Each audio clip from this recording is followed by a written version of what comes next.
Hello, everyone. I'm John Capadon. I'm the author of Vegetable Gardening in West Texas, a guide. It is a guide to growing food in an arid, inhospitable location. And so today, I would like to talk to you about starting seeds and growing seedlings. First, I'd like to revisit a little bit about what we talked about in the first video, and that's planting seeds. And there we planted seeds in a 50-cell plug tray using ordinary seed starting mix, and this is a simple mixture of fertile potting soil and a couple of big scoops of coarse vermiculite, and that makes a good potting medium, a good seed starting medium.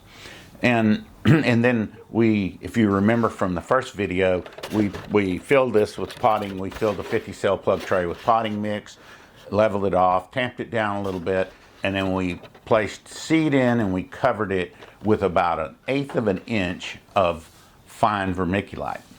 And that's where I want to pick up today. And the first thing I want to talk about is the cover and the planting depth. Those things are important because both to the germination and to the success you'll have with germinating your seeds, and it comes from about 2 or 3 different areas that influence the outcome, and that's the planting depth. You should different seeds require different planting depths, and as a general rule, small seeds plant at a much shallower depth than a large seed. Say, for instance, you may plant a pea or a bean 3/4 to an inch deep, whereas lettuce or dill or a lot of other herbs you might not plant, but just very shallow, and some like thyme and oregano are so tiny that you would not cover them at all. They would lie just on the surface. And so that the fact whether they get light influences breaking their dormancy. Some seeds like dill and lettuce have to have light in order to break dormancy. Peas and beans need darkness, and others like tomatoes and peppers, it doesn't matter. The other thing is when you get seeds from the seed supplier, the seeds are dormant. They're very dry and they're dormant. In order to break that dormancy, they require moisture.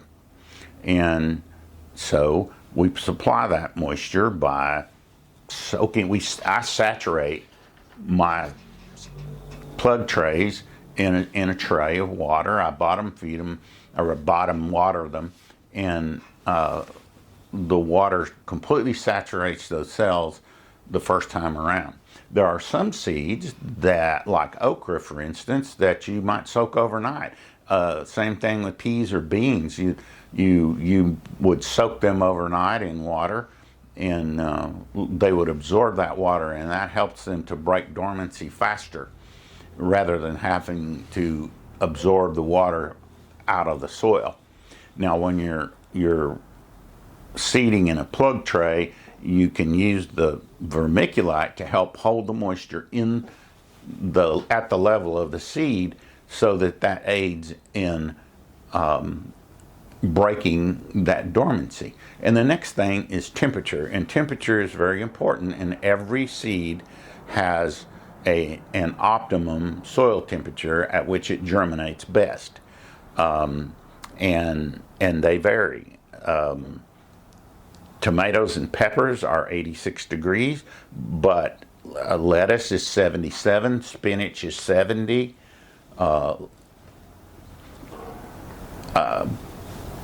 carrots, I'm mistaken, lettuce is 70 and carrots are 77. But, and they all have different, and some of them are not really intuitive. For instance, kale germinates best at a very high temperature of 87 to 90 degrees, and even though it's a cool loving plant. So sometimes things are not as straightforward as you might think. So you need to do your homework and find out what the requirements of your seeds are before you start to plant. Okay, now let's talk about equipment. And this is a 50 cell plug tray, and it is very typical. I use these a lot because you can plant a lot of plants in a small area. These are designed to fit what's called a 10-20 tray, and a 10-20 tray is a standard nursery tray, and almost everything revolves around the size of a 10-20 tray.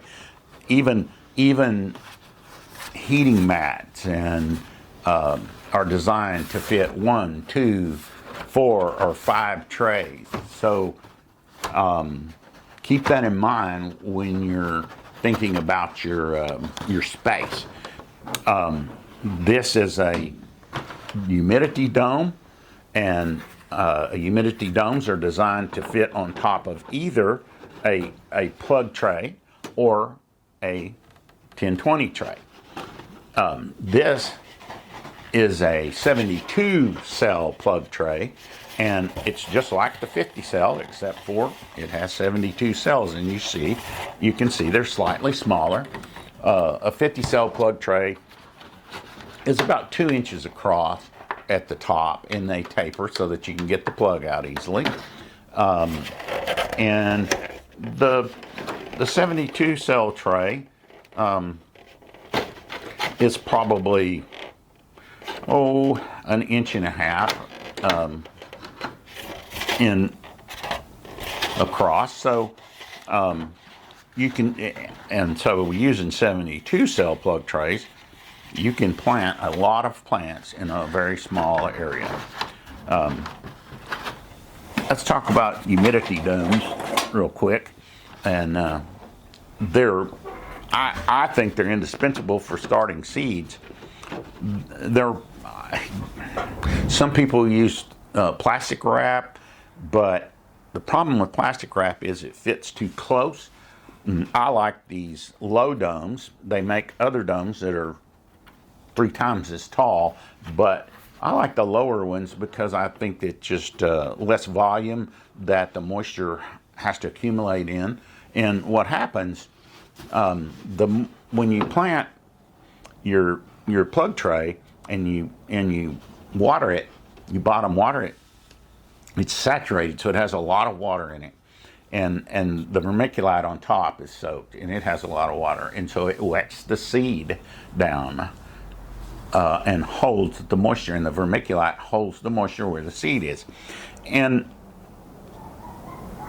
it works almost like the rain cycle in Earth. The moisture evaporates and it collects on the inside of this humidity dome.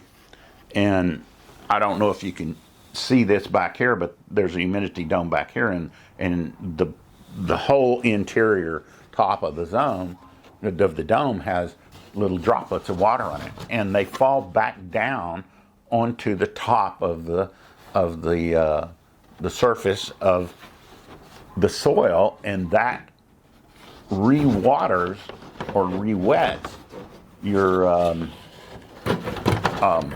seedlings and seeds, which helps a great deal to keep things moist. Now, these are 3-inch pots, and as you can see, 18 of them will fit in a 10 tray. And yeah, as compared to 72 or 50, you can see that if you plant in 3-inch pots, you're going to take up a lot more room. So usually I plant in plug cells, and there are some things that, plug trays, and like I can grow my brassicas that I grow in the fall.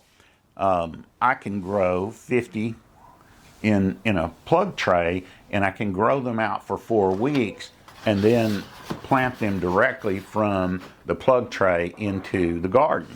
And that's a big help because you don't have to transplant any. I mean, you don't have to transplant up to a larger pot. Most seedlings, though, like tomatoes, I start out in a plug tray. And I've used these this year, and this is a little mini plug tray, and it has 12 cells in it, and they're just about the same size as a 72 cell tray, maybe ever so slightly smaller. But as you can see, they have, and these are flexible, and these are pretty inexpensive.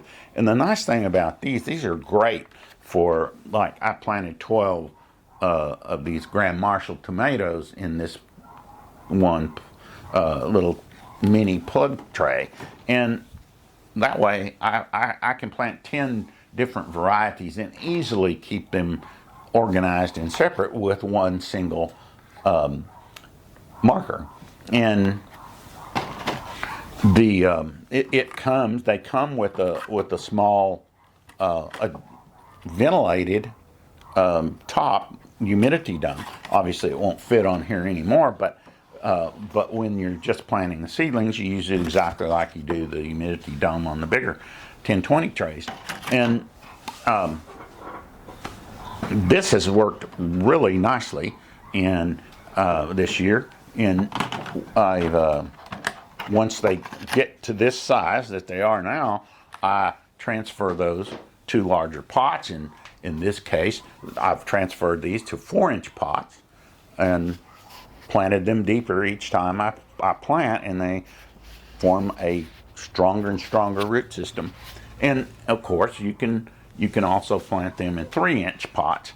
Now, the disadvantage of a 3-inch pot, of course, it's smaller, and so the plant can't get quite as big. And I prefer to grow my tomatoes out to out 6 weeks. But say if you grew them 4 weeks, the 3-inch pot might be the way to go. These are not quite a month old. They're about 3 weeks old, maybe a little over 3 weeks, and but even 6 weeks in a 3-inch pot will work. It's but I like to use the little bigger pots, but that's a matter of personal preference. And I have one more thing to show you, and it's a tray, and this tray is not a. It's just a tray with its own humidity dome, and it does not have a plug insert, and it has a little taller adjustable humidity dome. But they're very sturdy. And now they're quite a bit more expensive than these other trays that I showed you, but they're also much sturdier. And you really could use these for years and years and years, unless you drop one and break it or something, and they're really even pretty sturdy for that. But these things are great for, let's say you want to sprout milkweed or something for your flower garden, or let's say you just want to sprout 50 tiny tomato seedlings in there. You certainly could do that and then transplant them to a bigger pot instead of a plug tray. But these are really great for growing microgreens. And when we're going to talk about when we come back, we're going to talk about the other equipment that you need to really do a good job at starting and growing out your own seedlings.